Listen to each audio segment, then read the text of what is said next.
Hey guys, welcome back to my channel. Today we're going to talk all about how to have light and airy photos when it's overcast outside. Before we jump right into all of my top tips on this, I do want to let you guys know I have a free gift just for you guys.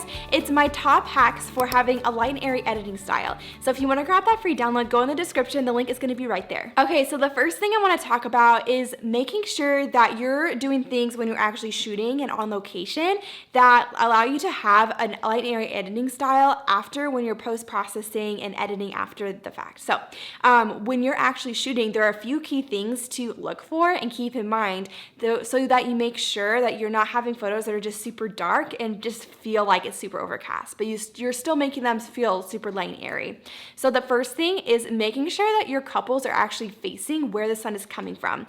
So there's a really big misconception when it comes to photography and shooting on overcast days that overcast means you can just shoot anywhere, which actually the opposite is true.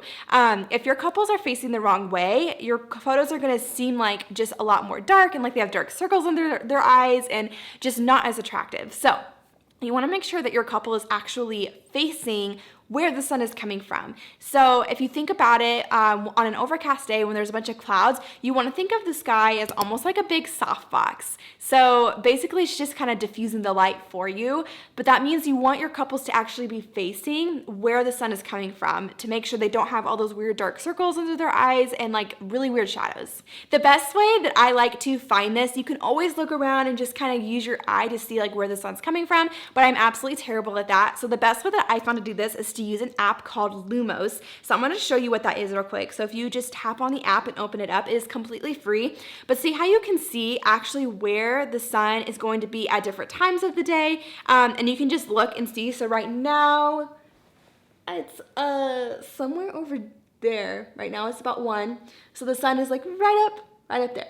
But if it was overcast, that would tell me exactly where the sun just about like is going to be. So if I'm shooting that wedding, I know I really need to have my couples facing more this way and not have them, at the very least, not having them face the opposite direction, because if you do that, that's when you start to get the really weird shadows under their eyes where they don't look super good, they look super contrasty and just a little bit weird. So you want to make sure that your couple is facing about where the sun is coming from. Another concept I want to share is to make sure that you're looking for lighter backgrounds and not backgrounds that look like just a dark hole. So I'm going to show you 2 examples. This first example right here is when it was overcast, and honestly the greenery and the trees in the background just look really dark and almost like a black hole. So you want to make sure you're finding backgrounds and just trees and greenery that look a lot lighter to your eye when you're looking at them.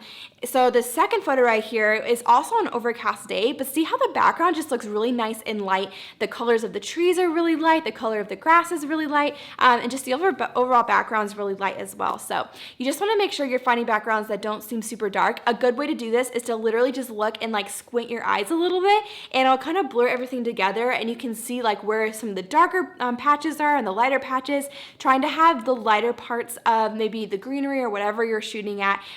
Just having that behind your subject is really going to help you have a lighter style even when it's really overcast outside. And then when I'm editing and post-processing, I'm pretty much just editing very similarly to how I would any other photo. I actually have another tutorial here on my YouTube on exactly how I edit an outdoor portrait. If you want, I'll put the video link right here and it's down in the description for you.